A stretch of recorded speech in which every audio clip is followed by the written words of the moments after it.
Good afternoon, everyone. Thank you for joining us for The Value of Design, Tips for Staying Competitive in an Uncertain Market, presented by Cooperator Events and sponsored by Sygrove Associates Design Group. Today, we're happy to welcome our expert panelists, Marilyn Sygrove, Randy Coleman, and Pat Bettino. Marilyn is president of New York City-based Sygrove Associates Design Group, Incorporated. Since 1982, she's specialized in lobby, hallway, and common area installations in high-end cooperatives, condominiums, and other real estate developments. She personally directs all design, planning, and installation activities from concept to punch list, working closely with boards, residents, and other stakeholders to build consensus, engagement, and long-term satisfaction. Randy is an executive vice president with Douglas Elliman and is an accomplished real estate professional with over 30 years of experience. She leads the Coleman Orfanos team at Douglas and maintains an extensive referral network and loyal clientele. She's a licensed real estate broker in both New York and Connecticut and is president of her condominium board on Manhattan's Upper East Side. Pat is an account executive at Orsted New York Property Management, with a career in the field spanning 3 decades. He has been with Orsted since 2004 and is responsible for all aspects of property administration, from finances to infrastructure to quality of life issues. Our moderator today is Alan Sidransky, published novelist and staff reporter for The Cooperator, who is himself a co-op shareholder and brings many years of professional experience in residential real estate and finance to our conversation. Audience members, kindly direct your attention to the bottom of your Zoom screen, where you will see several buttons. Contact information for today's panelists can be found by clicking the chat button. However, to submit a question to the panel, please use the Q&A button only. Questions posted with the chat button will not be seen by the panel. While we may not be able to answer every question submitted, we'll do our best to cover as many as possible in the time we have. You're welcome to include your name and location in your question or to remain anonymous. Again, thank you all for joining us today. And without further ado, we turn the floor over to our panelists and moderator. Good afternoon, panelists and audience. Hope everyone's well today. It's a beautiful first day of fall. So let's get started. First question is for Pat and for Marilyn, but we'll start with Pat. And the question is, how has the scale and nature of both capital and individual design projects changed since the start of the COVID-19 pandemic? Pat? Well, our portfolio of buildings is financially sound, which is not always the case. Boards will look at the prospect of a hallway or lobby renovation in different ways, and according to the priorities of the residents, whether it's a co-op or a condo.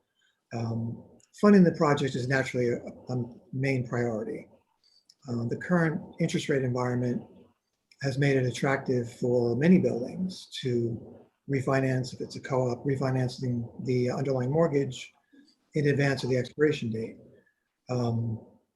That will enable them to fund the project more easily and to take advantage of a long-term operating cost savings with lower interest rates. This has actually caused the timetable of some hallway projects to be moved up. Marilyn can speak to the length of time involved in concept, design, ordering products, and actually installing them. It's not a 2 or 3 month ordeal. It's it's the better part of a year. But again, Marilyn can speak more intelligently to that. Being that we're in this situation that we are, the health emergency, we'll call it, it's kind of a good time to have your hallways in disarray because there aren't a lot of showings, although apartments are selling. So you want to make certain your building presents itself as good as possible. So this might be a good time to take advantage of the slightly less traffic, and then when the recovery happens, your building will be in this light. So thank you, Pat. Marilyn, could you add something to that for us, please? Absolutely. So remarkably, during times of great stress, generally my thought is the last thing that anyone wants to do is renovate their lobby and hallways. And this has been exactly the opposite in this time. It is remarkable to me. And I think Pat answered it. I think the money is certainly freer at this point. And I think there definitely are savvy boards that are taking advantage of it. No question, because we've gotten inundated with a number of requests for new business. And in terms of the scope, I'm finding that people are really not holding back. I think the fact that people are residents and owners are sitting in their apartments, venturing out, looking at their hallways, looking at their lobbies, looking at their amenity spaces, they're really much more critical now, I think, than they may have been in previous years. And so the residents are actually pushing for it, and the boards are complying, and therefore there's work. Oh, that's fantastic. That's good news. That means the market is healthier than some might think. With respect to that question, how has the pandemic changed or affected design or capital projects in place or planned before the pandemic? Have they stopped, continued, picked up again? And are residential communities changing their profile, their priority profiles as a result of the pandemic? Are they choosing different types of projects? Marilyn, why don't we start with you? We'll go around with that. Initially, everything stopped. I mean, as you know, there was a mandate that all work had to stop. And so therefore, none of us really knew what was going to happen, when it was going to happen. And what was interesting for us is we were at a crossroads with a number of clients who were just about to sign up with us. And they said, candidly, does it make sense right now to even go forward? Because we just, there's the unknown. And I said, this is actually a good time to take advantage of this downtime, because at this point we can actually do the design work and all the kind of behind the scenes work. And when we come out of this, we'll be able to hit the ground running. And so they did go forward with that. In terms of their priorities and concerns, certainly with the contractors back in the buildings, there are clearly concerns, and there are CDC and building related guidelines that everyone must adhere to. So I think that's pretty much under control. But in terms of design specifics, if I may, there are certain things that we think about, because we always think about what it's like to be in the client seat. So we've made design changes and recommendations based on their concerns. So doorman desks are looking different now. What have we done? What are we bringing to the table with that? We now build in what we call a sanitation station into any new doorman station, so that at the door person's fingertips, there are gloves, masks, cleaning products right there on the desk. Doesn't have to go to the basement, doesn't have to go to a closet, doesn't have to go to a package room. Touchless trash. No reason to throw anything away and then have to pick it up. There's a slot, you put it in the trash can, that's it. You don't need to touch that any longer. That screen that looks like a bulletproof bank teller screen, we work very hard at trying to give that screen maybe multiple uses. So for example, rather than it being a temporary feature, we've now built a track into our desk. So when that screen goes in 6 months, they can use it for signage. Excellent, excellent. Pat, is there anything that you're seeing on the management end where boards are thinking about doing different types of projects than they thought about doing before the pandemic started? Well, as I sort of said before, it takes a while to get to the point where you're actually doing the installation. So we had basically a 6-month shutdown. The boards, again, it's really, they're tasked with preserving and enhancing value.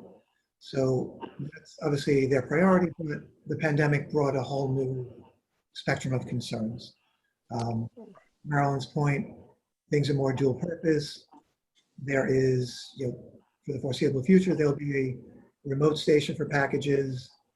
That can be incorporated into the overall design.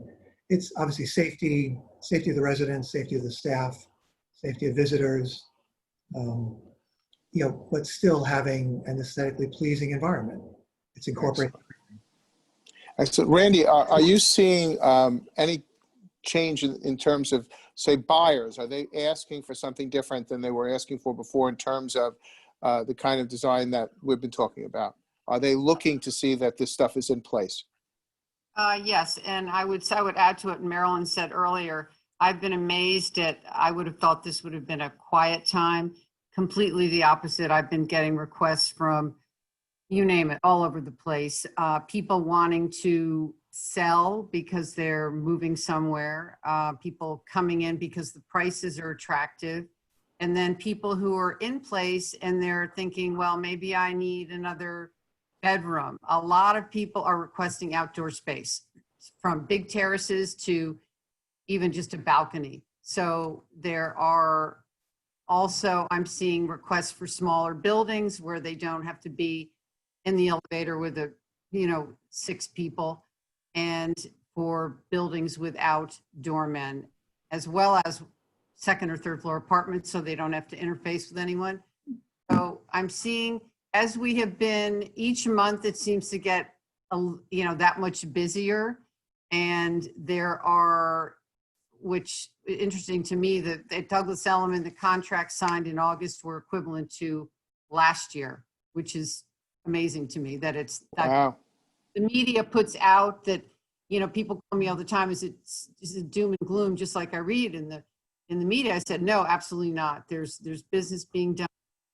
There are also people, I would say, looking outside to buy, and maybe they're renting something here. So it's there are a lot of people that want 2 places now, small in one, maybe a house in the country. That seems to be a popular theme.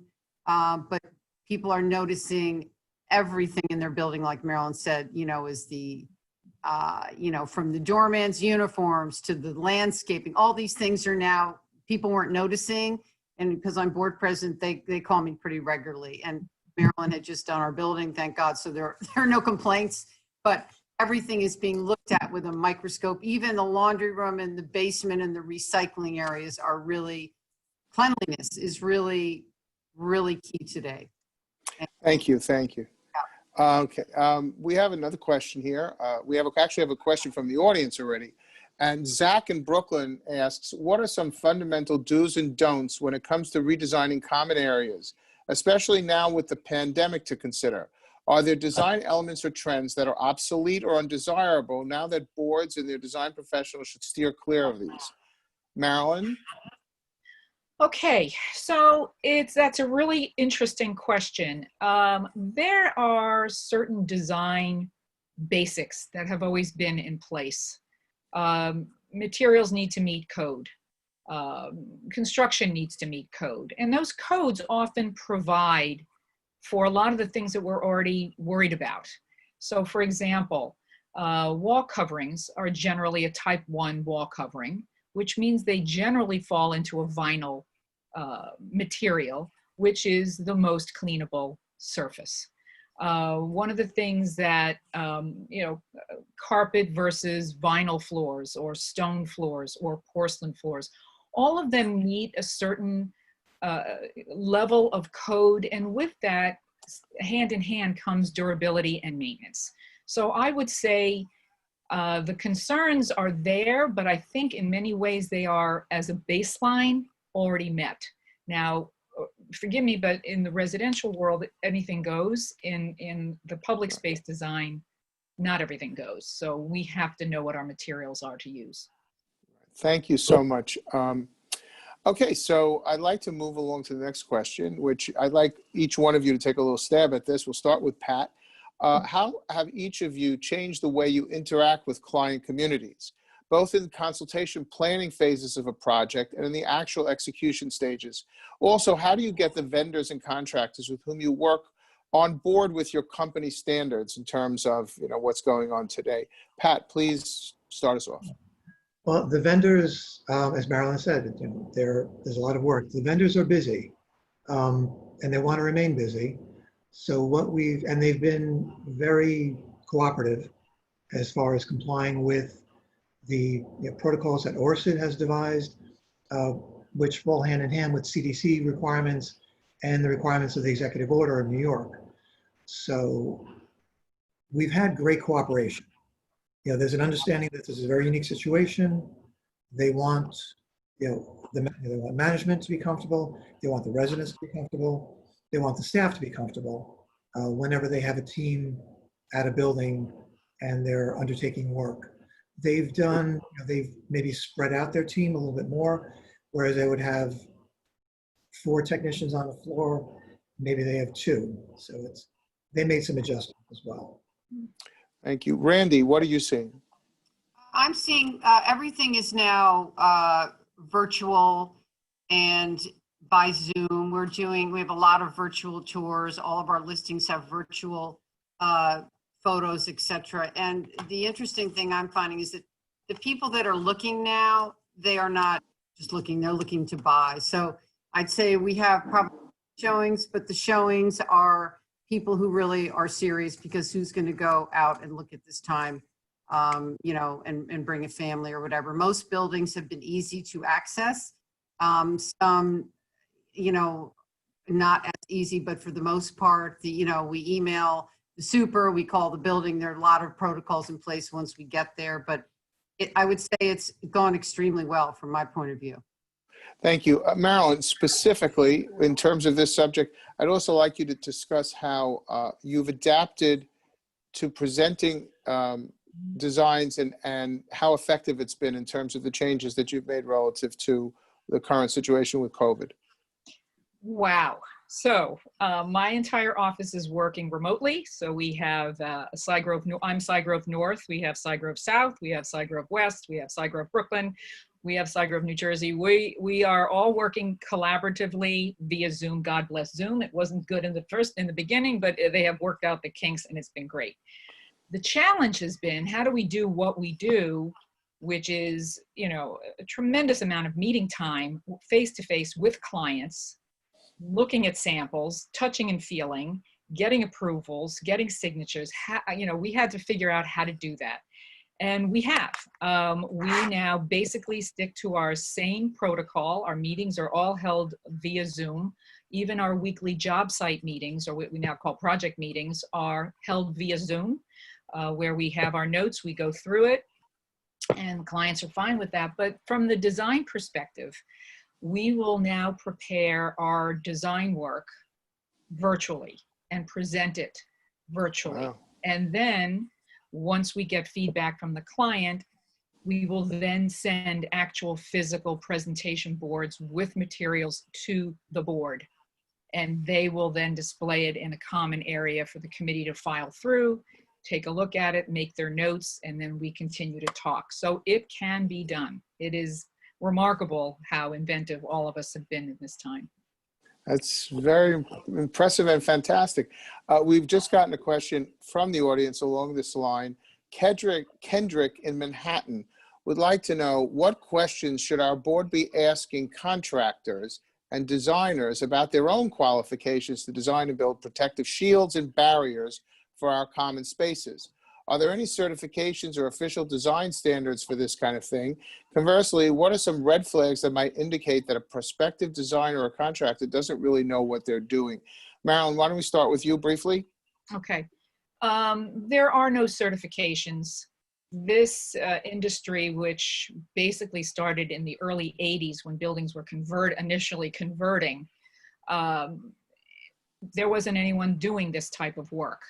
So when qualifying both designers and contractors, as you would with, you know, taking your child to a pediatrician or going to any type of professional, you ask for references, you have conversations, you see their work, you look at their portfolio, and you really need to speak to the nitty-gritty, who are the people that they've worked very closely with, which would be board members and committee members.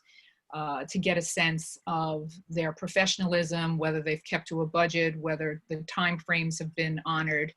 And then designers will often recommend contractors to bid on projects. And what we do is contractors that we have vetted over the years who have performed beautifully at a fair price will always be included on our contractor list. In addition to any of the contractors that the management company would like to add to the list. And again, that's all, if the contractor's doing bathroom and kitchens, they're not doing lobbies. And you don't want to be a guinea pig, and you don't want to pay twice. And in my many years, I've been asked to come in when someone else has started a project, and unfortunately the board has had to pay twice. So you want to limit that by doing your homework. Thank you. I know that's happened in my building. Pat, did you want to add something to that? No, I mean, I go along with it. Okay. I mean, it's really new, new uncharted ground. There's it would take a while to get a certification process in place for contractors where they're health certified. So what we do, again, we defer to CDC, Brittany, New York State. They're our guide, and that's how we expect our contractors to live up to that standard. Great, great. Marilyn, so as a designer, how do you approach the distancing, sanitation, and other challenges posed by the pandemic on behalf of your clients and in your own everyday practice? And in particular, I'd like you to comment on a more basic level. We all understand that there's a need for real protection for the staff, from residents, and in particular, visitors and delivery people. How do you provide that separation without the doorman or concierge station looking like a liquor store from the 1970s? Right.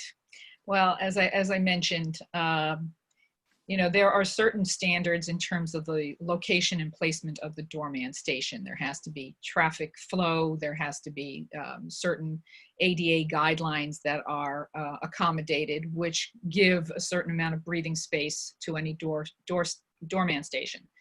The challenge of that screen is a tough one, and I think it's going to be one of those things that we're all going to get used to as just a matter of course. It's just whether or not it's well joined, whether it meets the desk properly, whether it looks temporary, whether it's built in.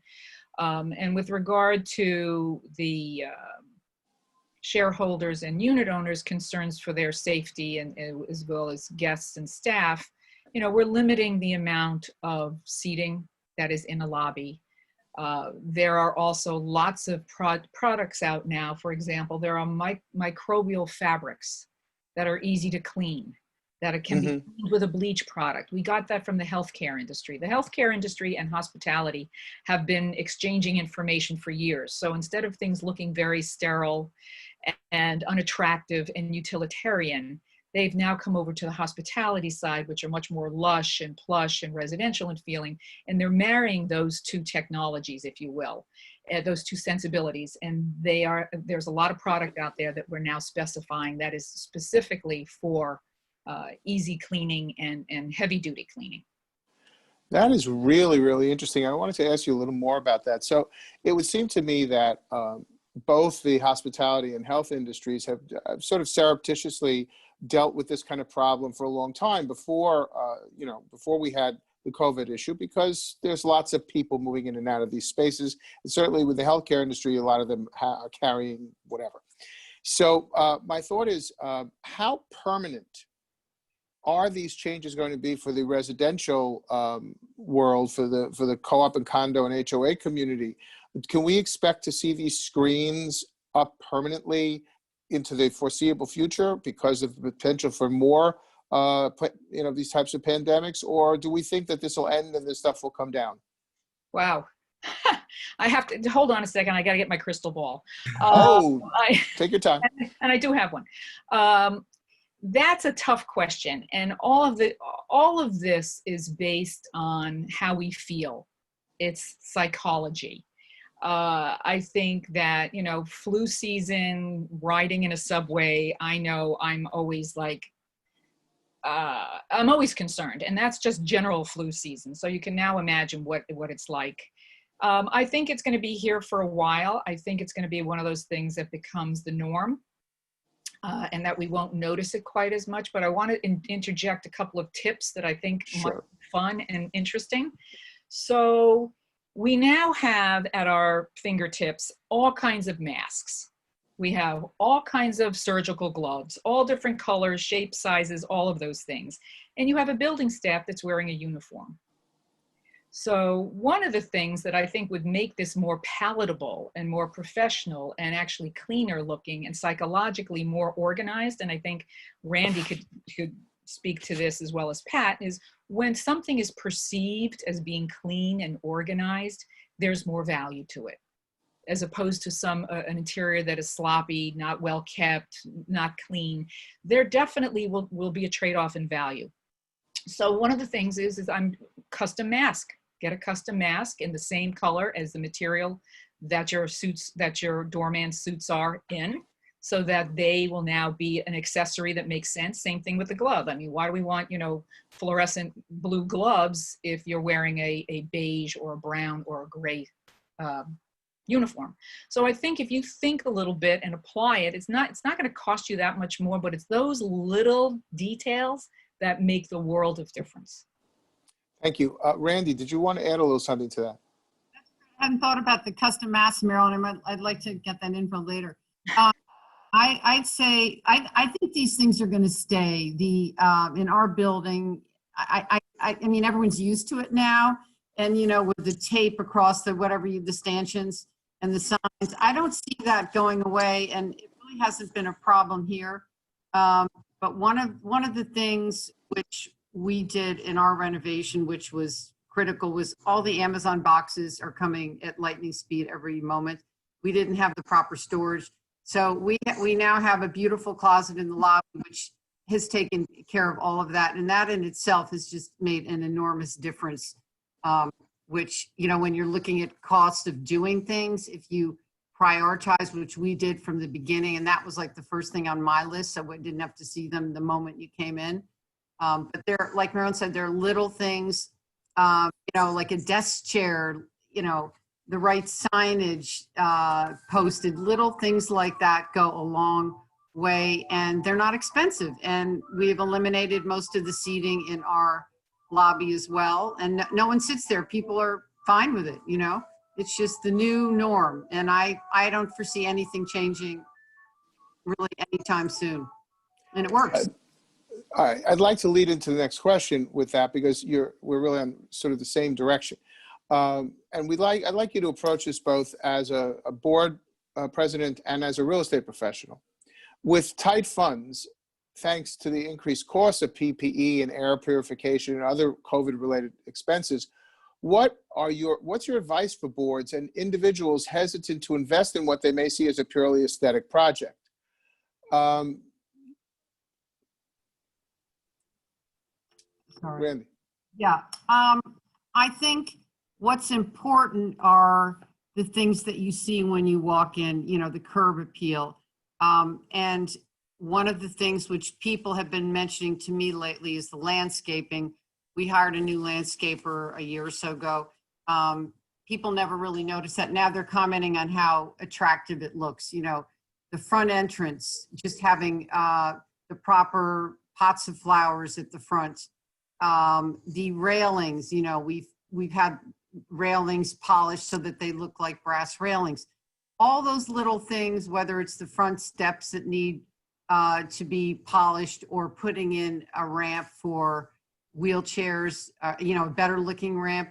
Those are the things which people seem to be noticing now all the time, as well as flowers in the lobby. That's like something which is not, expensive, and it greets you as you walk in on the table. So those are the things that I think any building can do.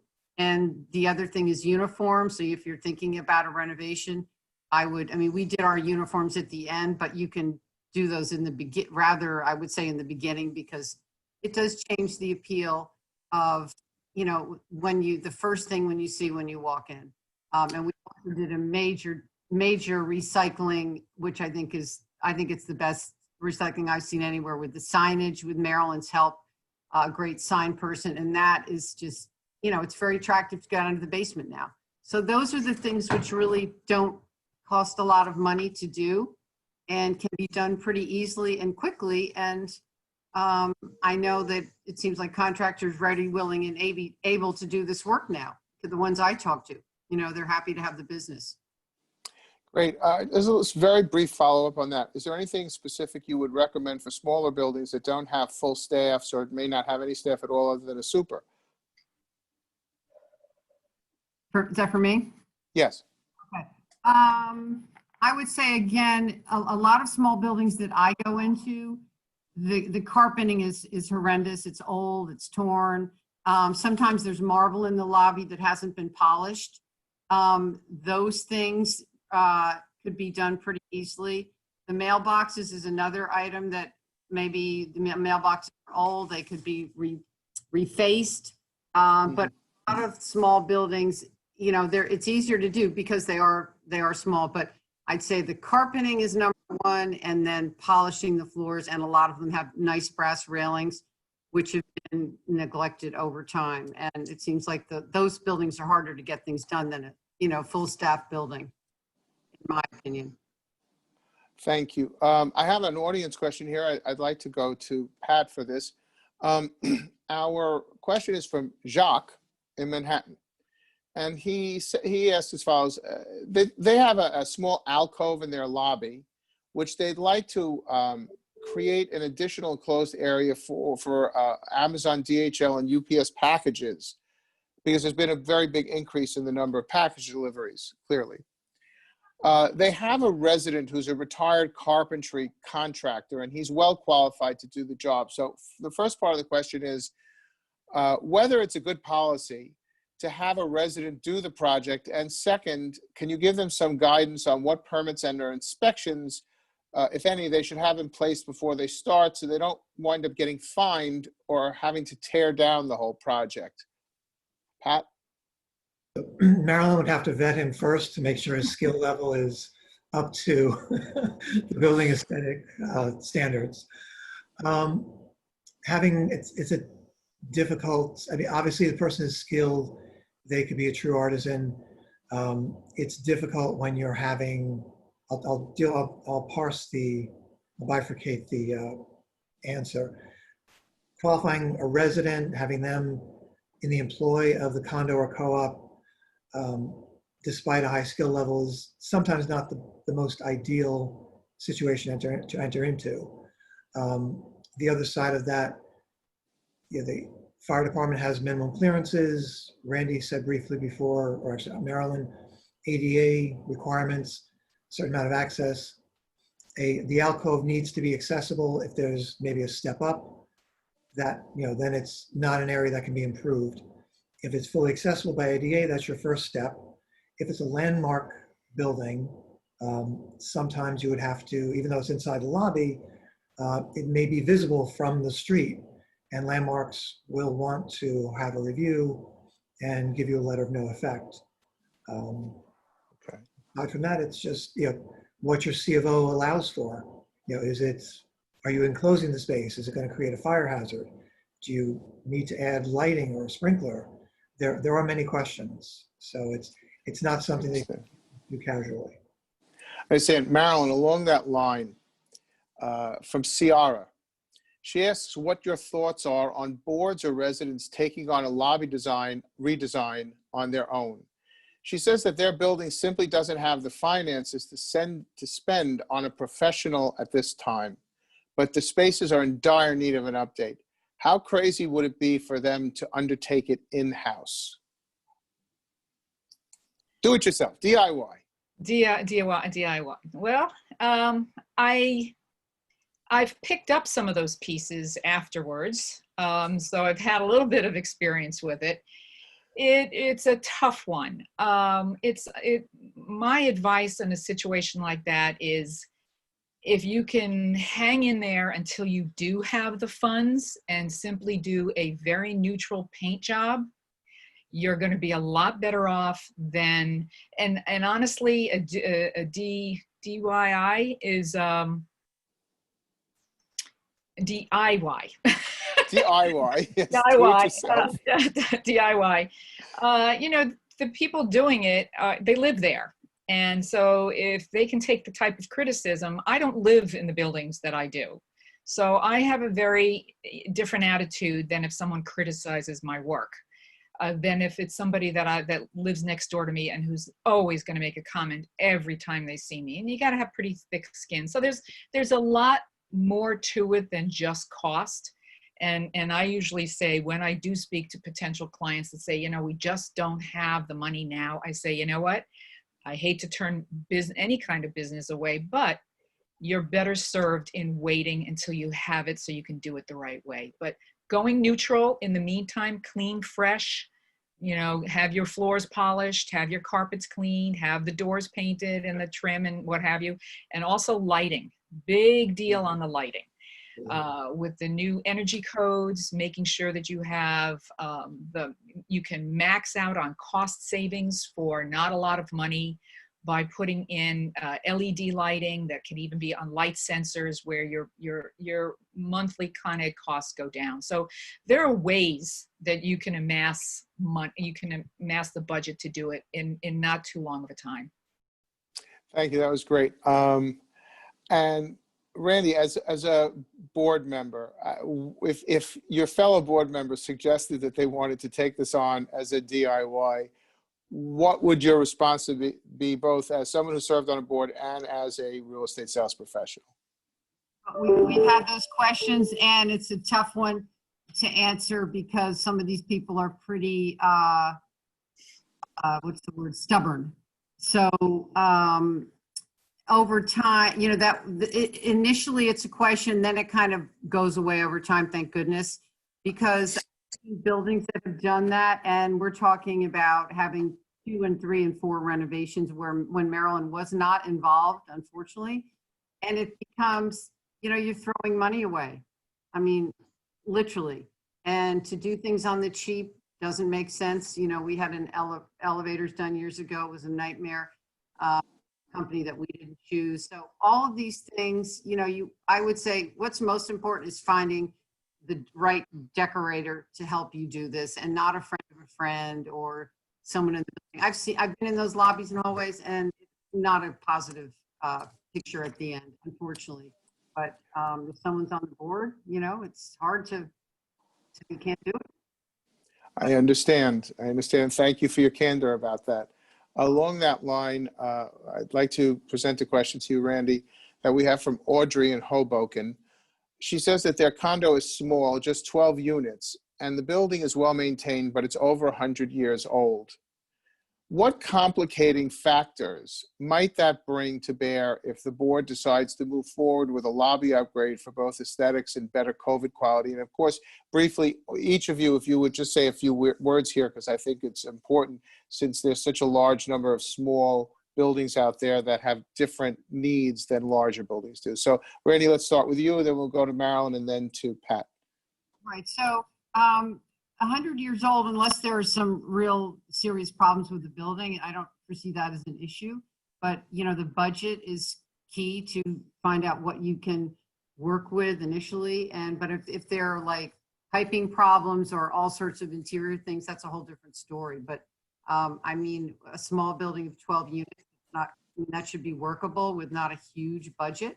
Or again, just doing the things that Marilyn mentioned, and I also did forget to mention the lighting, which makes a huge difference, to echo what Marilyn said. But unless there are really big problems, it shouldn't be any other building. You're going to have a smaller budget, which is good.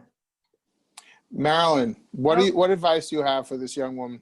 Okay, and having worked in pre-war buildings that are pre-war and old, lead paint is a big issue. And I think what you need to do before you even embark on any type of redecorating yourselves or with a design team is make sure that you have lead paint testing done, because that's you don't want to mess with that. So that you need to have the testing done, you need to have it in your file, and you've been covered in terms of what needs to be done. I think that I've seen many small buildings with few units, and unfortunately over the years, and this may be the same case with this person's building, is there's a lot of patching. So there'll be the original mosaic tile, and then there'll be a big crack, and then there'll be something that is close as they could possibly get, and it really looks like a hodgepodge. I think you got to pick the one thing that is really standout and put your money towards that. And as I mentioned before, doing neutral colors. There's nothing, I can't say it enough. Maintenance makes a huge difference. Clean, shiny, bright makes a huge difference. That alone emotionally will get people through your lobby. And then, as I say, taking on one particular project where, maybe there's moldings missing. Maybe you get the moldings replicated and replaced. It's those types of things that I would recommend. Don't overdo it if you can't afford it. Thank you. Pat, what advice do you have for these people in their 12-unit building? I think Marilyn brought up a very good point. I'm not familiar with the regulations in New Jersey and in Hoboken, but in New York, as she said, we need a licensed and certified, a painter rather, who's certified in lead paint remediation and able to work with it. There's an extensive protocol when you have to basically remove it. It's a matter of protecting the residents' surfaces if there's building staff. So that is critical. That's one main consideration. But if the building systems should be, obviously those should be in top shape as well. You don't want to spend a couple $100,000 or more on the lobby or hallways, then you're going to have leaks in a year or so. So that. Thank you. Thank you. Marilyn, we have a question from Mark in the audience relative to some of the specifics, of package rooms. Okay. He wants to get down to the nitty gritty. Okay. So his question is this: given the increased volume of packages and deliveries that need storage, what makes a package room really functional and adaptable? We'd like to revamp ours and could use some practical advice. Okay. If it's an existing package room, you need to have adjustable shelving. That's number one. So there are brackets and standards that are specified where you can actually have a melamine or a pine shelf that is adjustable in terms of heights. Not only adjustable in terms of height, but also in terms of hanging space. So for example, in most people with dry cleaning, I'd say 85% of dry cleaning is either shirts or skirts or pants or suits, which means you're looking for more double hanging than single hanging. So if you have single hanging, you've got wasted space. Certainly there are winter coats, there are certain dresses that will require, or even, yes, there's certain things that are longer than others, but I would say in general that you need to provide for double hanging, and everything can be adjustable and removable so that you can make adjustments as needed, especially during holiday time. Having floor space is also important. So it just can't be completely filled with shelving only and hang bars. Floor space for all these kinds of furniture, lamp deliveries, rugs, credenzas, whatever is coming in that needs to be stored, golf clubs in the summer, whatever, you do need to have floor space. The thing that I would do now is really analyze what types of packages that you have coming in and what sizes. And if you could take an average over, let's say, a week or 10 days, that will help you determine the depth of some of the shelves. Some of them may be deeper than others because you've got bigger boxes. Some of those boxes may be too big, so they go on the floor. You need to do an analysis, how much dry cleaning you're getting. So if you know how many linear feet, you'll be able to prepare for that many linear feet. Great. Thank you. We have a question that relates to sort of interiors of apartments more than common spaces, but I think it's a very, very valid question. Bethany in Brooklyn asks, my partner and I are contemplating relocating out of the city and would like your opinion on what design upgrades or adjustments we could make to our unit before we list it to maximize its appeal. I'd like both Randy and Marilyn to chime in on this. What are you hearing from sellers and buyers about what people are looking for in terms of layout, materials, finishes, kitchens, etc.? Our unit is 2 bedrooms, 1.5 baths, and has an open kitchen and small living room on the 3rd floor of a 4-story walk-up.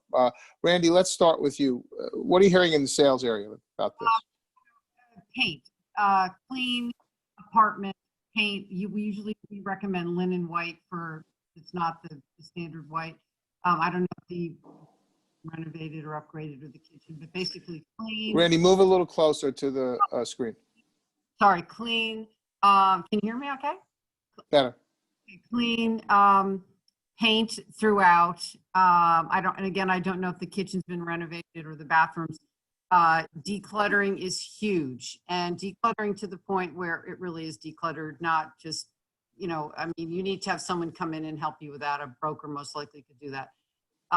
If the bathroom has not, I mean, it's hard to know without seeing photos of what's done or not done, but definitely paint the floors. If the floors are, uneven or not finished or have stains on them, the floors and the paint are the two most critical things, and the decluttering and just and cleaning the closets so when you open them, things don't fall out. But believe it or not, and I could answer the other questions easily if I saw the condition of chipped marble in the kitchen or chipped countertop. White is always best, plain vanilla, so people can see and imagine, because most people don't have the imagination to picture themselves in a place with, dark cabinets or whatever. Marilyn, please. What I would add is I 150% agree with Randy. Neutralize it. Don't have anything that's going to personalize, because what you may like, someone else may not like. So I would definitely declutter it. I personally call it editing. If you have to have things in closets, make sure that they are neat, that they're color coordinated from light to dark, that they all are matching so it looks pleasant. Towels are folded. The thing that I would add to Randy's is lighting. If you have to buy a couple of cheap floor lamps and light areas to make it look light and bright, depending on what your view and your windows are, it will never hurt you. So I think that's a pretty inexpensive fix as well. Excellent, excellent. We have a question from Margie. We're considering repurposing our community meeting room, which residents have been able to use in the past for private parties and other gatherings. Since those are off the table for the foreseeable future, what are some value-adding options for what we might convert the room into? What's a good option to turn that room into in today's world? Let's start with Marilyn. Ooh, boy.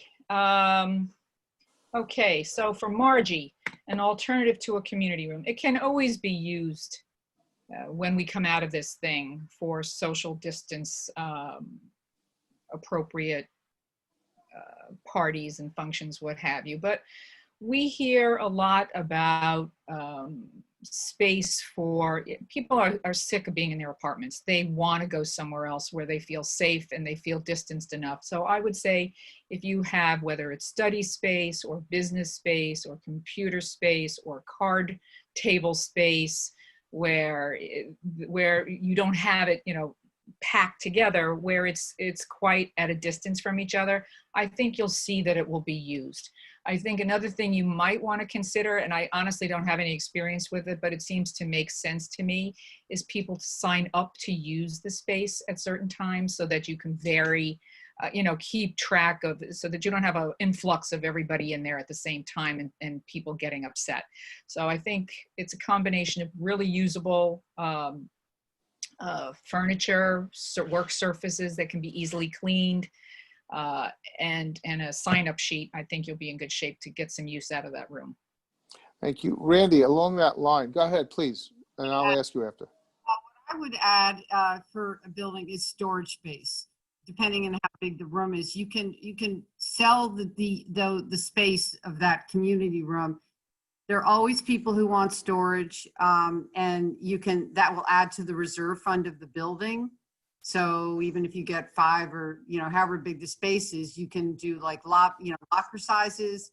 You can charge different sizes for bigger ones. There are companies that do that. We did that in our building, and people said they didn't want it. Well, then everything's sold out within a year, and people are really, especially now when everyone's home and they're rearranging their space, they're happy to have an extra place to put whatever, golf clubs, baby carriage, all those things. So that's what I would do. Because people always ask, is there storage space in the building, private storage space. Excellent, excellent. We just got another question, similar type of thing about amenity spaces. And this is, says that this particular building has a large backyard in their co-op. Other than garden furniture, what suggestions do you have about what we could do to really make the space welcoming and more user-friendly for the community, certainly once the spring comes, the spring season starts? I mean, we're really at the end of the summer season, but I guess they're planning ahead. Any particular things you might suggest here, Marilyn?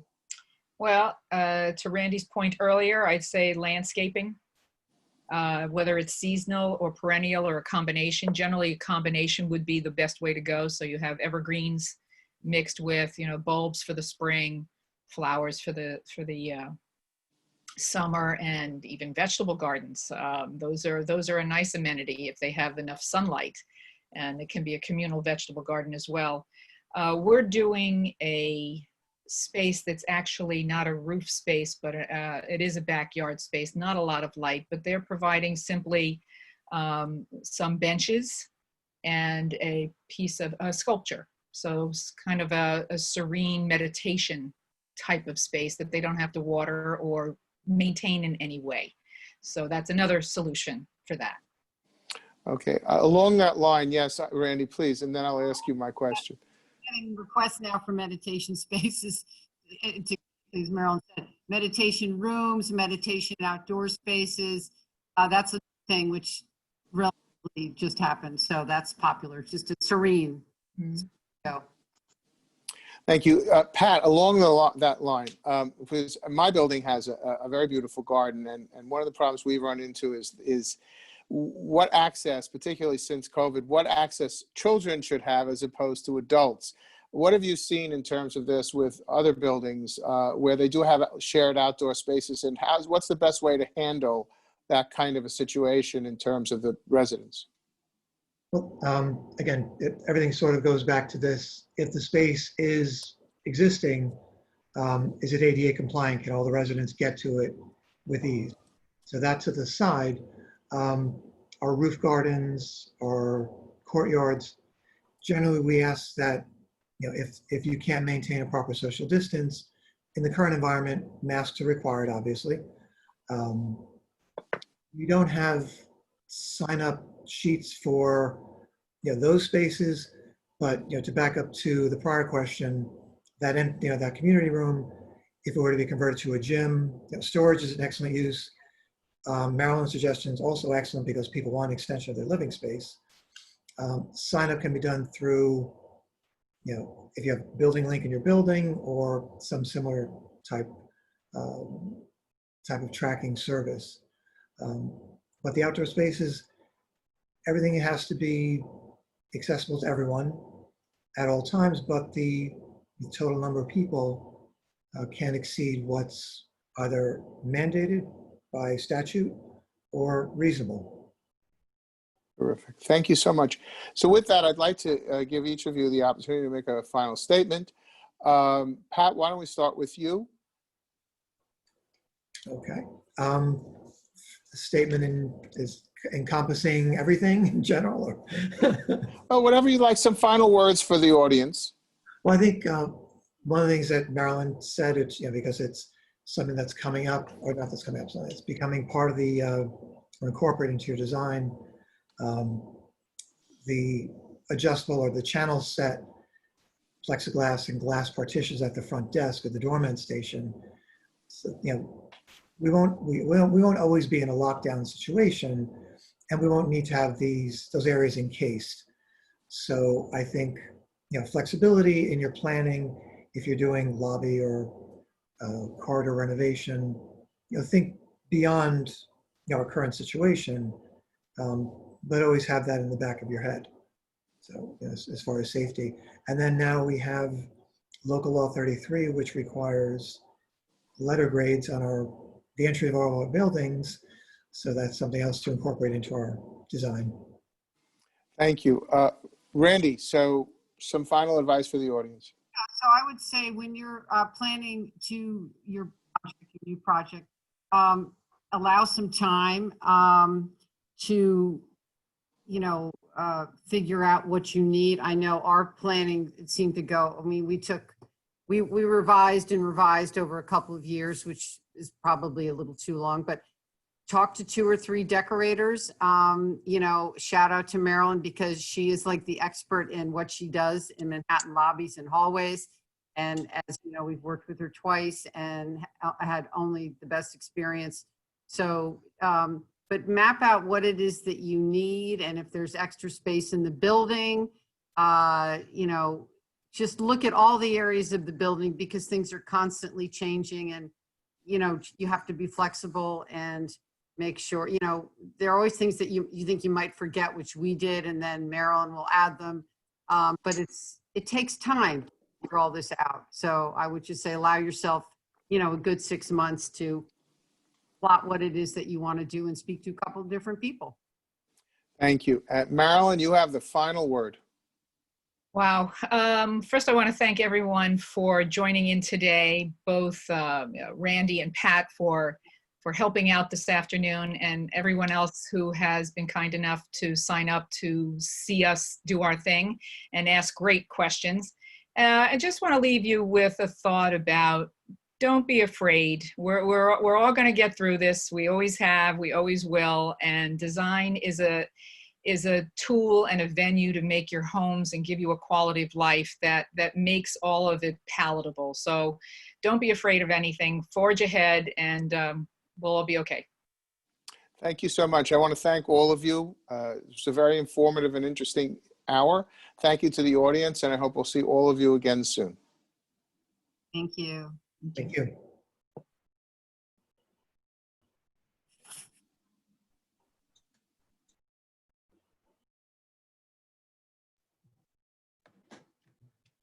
This concludes today's webinar. Thank you all again for your participation. We hope you found it interesting and informative. Watch your email in the coming days for a link to today's recording, as well as contact information for our panelists. This webinar will also be available to stream on demand at cooperator.com/events. Please feel free to share it and follow us on social media to stay informed about future webinars.